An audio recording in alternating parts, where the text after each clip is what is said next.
estamos con el escritor Rafael Benavente, quien nos va a compartir un poquito sobre su último libro, Crónica para tu ausencia.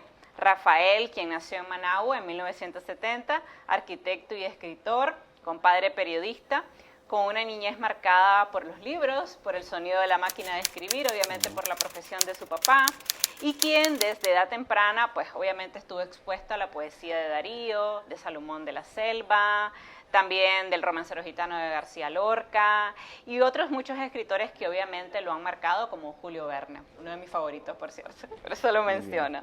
¿Cómo está, don Rafael? Muchas gracias por estar aquí con nosotros. Muchas gracias y mucho gusto también por la invitación y encantado de estar hablando acerca del libro, que es la pasión mía. Cuénteme un poquito del libro. ¿Qué puede encontrar el lector en Crónica para tu ausencia? Bueno, Crónica para tu ausencia, aparte de encontrar poesía, una escritura sencilla, son poemas que reflejan un ámbito emocional, pero no cayendo, en mi particular opinión, no cayendo en la parte cursi, que muchas veces la gente dice, un poema demasiado sentimental, sino que son vivencias hechas poesía. Y muchas veces medias nostálgicas, otras son recuerdos, otras son pretensiones de futuro. Y así se ha venido tejiendo. Pues hay poemas incluso que no aparecen en el libro, que fueron desechados, otros que fueron incluidos. Y como decía anteriormente, es un libro que se escribió hasta hace poco, que debió escribirse desde hace mucho. Ajá. Pero la poesía se escribe cuando ella quiere, pues no es cuando uno realmente necesita escribirla. Y así se ha venido tejiendo, y lo que vas a encontrar dentro del poemario es eso, pues es una vivencia poética.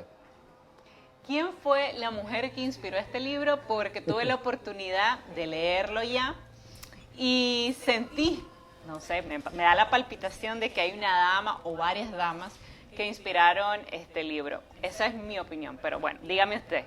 Bueno, se dice el pecado, no la pecadora, ¿verdad? Claro, claro, respetando siempre el nombre, claro, no lo vamos a decir. No, pero no es así. Lo que pasa es que como son vivencias, indudablemente, además que es un libro que es prácticamente una declaración infructuosa. ¿Por qué? Bueno, porque son escritos que fueron dirigidos a una persona y que constituyeron el libro. Pues indudablemente es una cuestión, un anhelo, una especie de utopía dentro del mismo libro. Pero esa es la estructura pues, en la que se constituye este libro.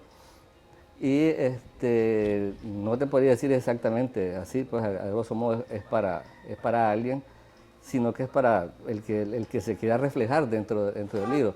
Yo considero que los libros siempre son un espejo, ¿no? Y cada lector le da el sentido propio al libro, y además se refleja dentro de la misma lectura.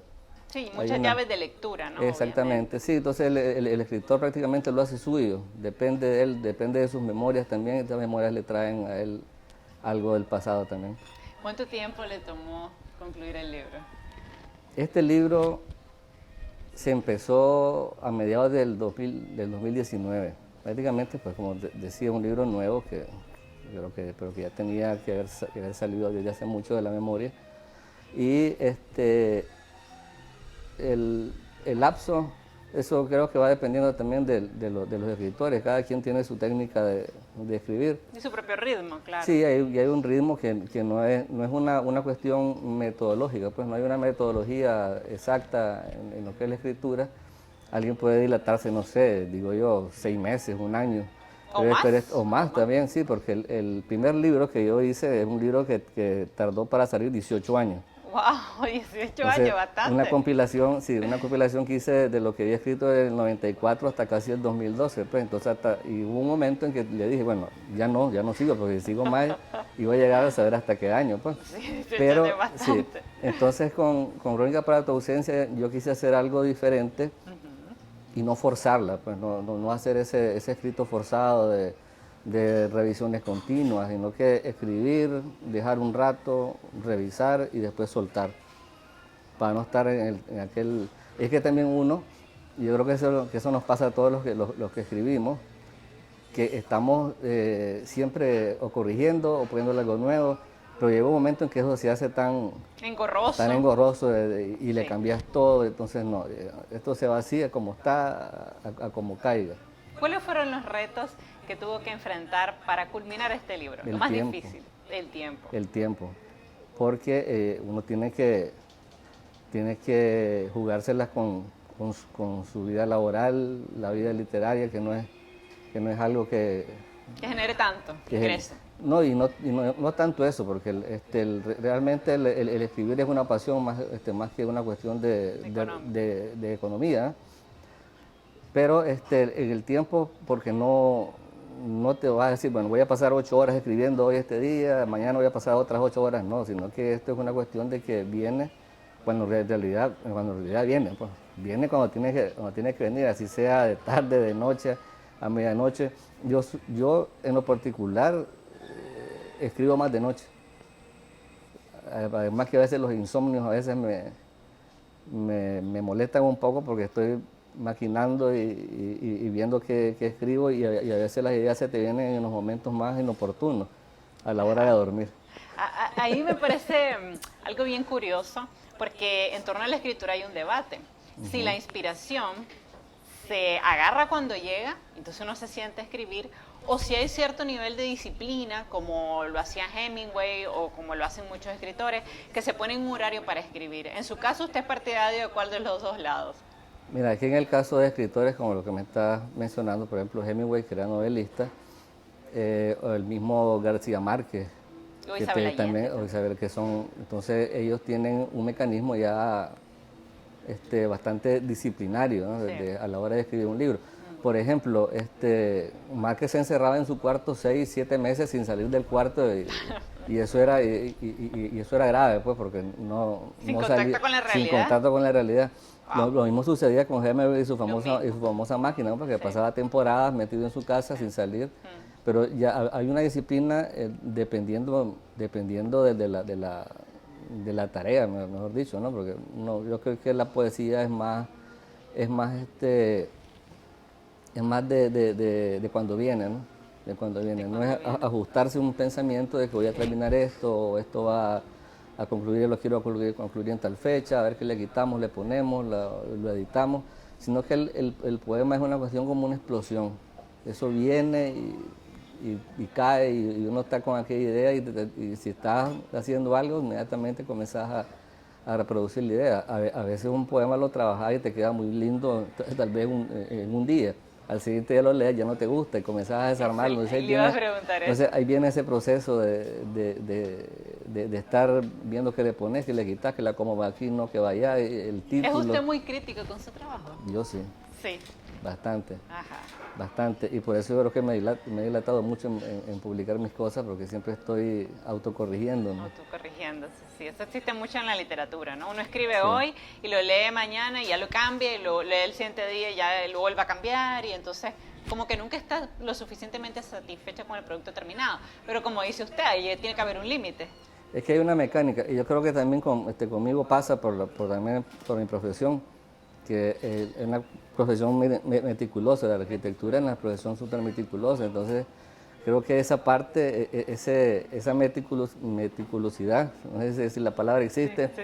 se puede trasladar también a la literatura, porque yo he hecho muchas cosas que las he tenido que combinar, sobre todo en la parte que tiene que ver con la cosmovisión dentro de mis poemas, también tiene que ver con la forma de captar el exterior de acuerdo a lo que yo estudié, pues. Entonces, al inicio no aceptaba yo tal vez ese concepto mío, pero hasta después sí ya dije, bueno, ni modo, la arquitectura también me influenció en la forma en que escribo, porque hay bastante descripción dentro de la misma poesía y eso me ha ayudado. Al principio yo pensé que no era así, pues, pero ya después, ya siendo concienzudo con uno mismo, tuve que aceptar, sí, la arquitectura me influyó también dentro de la literatura y es algo que está también ahí implícito. ¿Por qué se llama Crónica para tu ausencia el libro? Bueno, el título de la obra prácticamente viene por un poema o varios poemas que están dentro, que hablan de esto, ¿no? De la no presencia, la ausencia, el extrañar tal vez algo que no se tiene o que no se tuvo o que nunca se va a tener. Y como son historias prácticamente puntuales, yo creo que cada poema viene constituido en una historia, pues. No es un hilo, no es un hilo recurrente, pero sí hay cosas bastante parecidas dentro de la poesía, y una de esas es esa, pues la parte de la ausencia, el sentir aquella sensación de querer tener algo y no se puede, sobre todo en lo que tiene que ver con los sentimientos y todo eso. Se siente pues. mucho la nostalgia. Sí, se siente mucho la nostalgia. No soy llorón, no soy de los escritores que lloran mucho, pero sí, pues el sentimiento de la poesía te ayuda a no sé cómo podría ser la palabra, sensibilizar, ¿no? O algo así al lector. Pues. Es que la poesía es tan fuerte. Yo he visto escritores llorar leyendo un poema suyo, o sea, de ellos, ¿no? Que en una presentación han tomado el libro y se han quebrado. Sabine es uno de ellos, sí. Y realmente los entiendo, porque obviamente ese libro es como tu bebé y refleja muchas cosas interiores. Sobre todo en la poesía, creo yo, más que en la novela. Que la novela se presta para otras cosas también, pero la poesía es como muy interna, ¿no? ¿O no? ¿O qué opina usted? Siento que la poesía es como más visceral. Mira, de hecho, todo proceso literario, ya sea novela o poesía, es una cuestión muy interna. Pues. Muy interna. Lo único que vos venís y lo expresás para que todo el mundo lo conozca. ¿Va? Y así, de esa manera, exteriorizar todos tus conceptos, van todos tus neurosis, todo va contemplado dentro de lo que uno escribe. Y ahí te das cuenta también del tipo de personalidades, porque hay algunos psicólogos que se han vuelto críticos literarios y te dicen si estás bien de la cabeza o no cuando escribís algo, ¿no?